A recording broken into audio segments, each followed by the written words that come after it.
Well, our first guest joins us in studio right now, Mr. Mike Manahan. He's a spokesman for Epazz Incorporated. EPAZ is their stock symbol. Good to see you again, Mike. Good to be here as always, Don. You know, we had a fascinating discussion about the company's new product, ZenaPay, about 3 or 4 weeks ago. Why don't you tell us about that again, because I just thought that was remarkable. Yeah, this is really exciting. As most people know, cannabis, marijuana is being legalized in state after state after state, some 23 states, I think now. There's no question it's going to be all over the country soon. But our federal government, cannabis is still illegal. So people who are engaged in the cannabis business, everybody from growers to dispensaries to people selling cannabis products, are basically shut out of the banking industry. They can't take credit cards.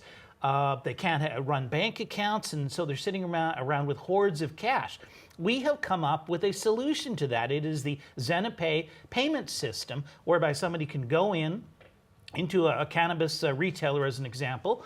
They can use the ZenaPay system to pay for their cannabis, and it has solved all of the problems that we experience right now because of the cannabis business is not being able to participate in the traditional banking system. Now, if I understand it correctly, what it does is it converts the currency to Bitcoin, and then the merchant can reconvert the Bitcoin back to U.S. currency at some time in the future. Yeah, absolutely. The customer can come in, and as an example, you could use the customer's credit card to buy some Bitcoin.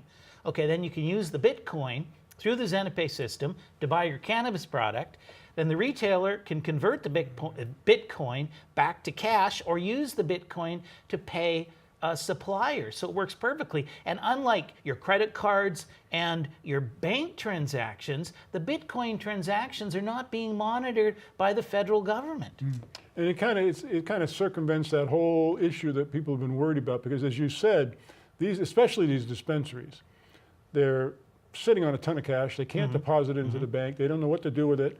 The bad guys, the crooks, know these places are sitting on a ton of cash, and that makes them an easy target. Right, which is why when people go in, I've visited a couple of these marijuana dispensaries. There's one not too far from here in Hollywood.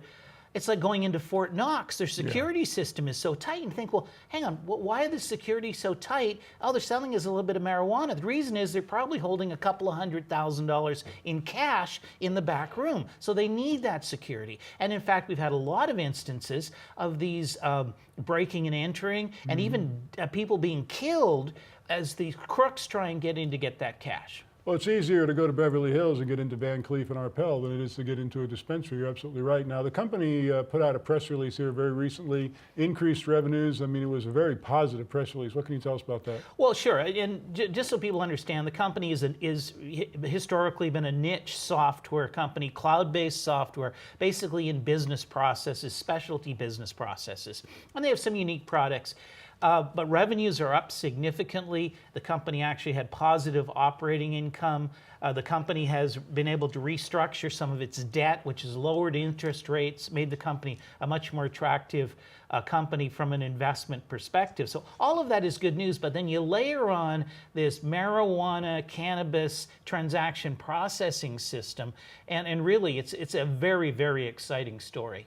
Well, let's talk about that, because I know that the ZenaPay is kind of in a beta testing mode right now. How many testings are being done? When do you expect it to go full blown out? Well, right now it is actually being tested with a number of dispensaries. Okay. When will the official launch for everybody be? You've got to get through that beta testing phase, which we're in right now, but it's imminent. This is something that's going to happen very, very soon. And we're expecting the demand to be absolutely astronomical for our payment processing system.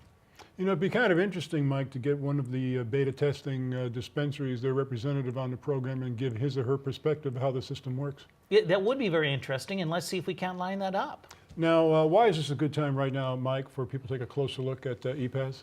Well, it's not just Epazz, but it's really just in general. If you're out there investing in micro cap and small cap companies, the reality is you make money when you get in before the crowd. By the time everybody at the golf club's talking about the deal, it's too late. The price has already gone up. But when you can go in and buy stock for pennies on the share, and then the story starts to take off, and that stock runs up to $1, $2, $3, you can really make some big money. So the time is to get in now. The story is still unfolding, but when this 420 product, this payment system, really gets out there and starts to get entrenched and really starts to show in the financial results, it's going to be too late to get in. Once again, the company is Epazz Incorporated, stock symbols EPAZ. Mike, always fascinating discussing anything with you. Thanks for joining us. Thanks for having me on the show.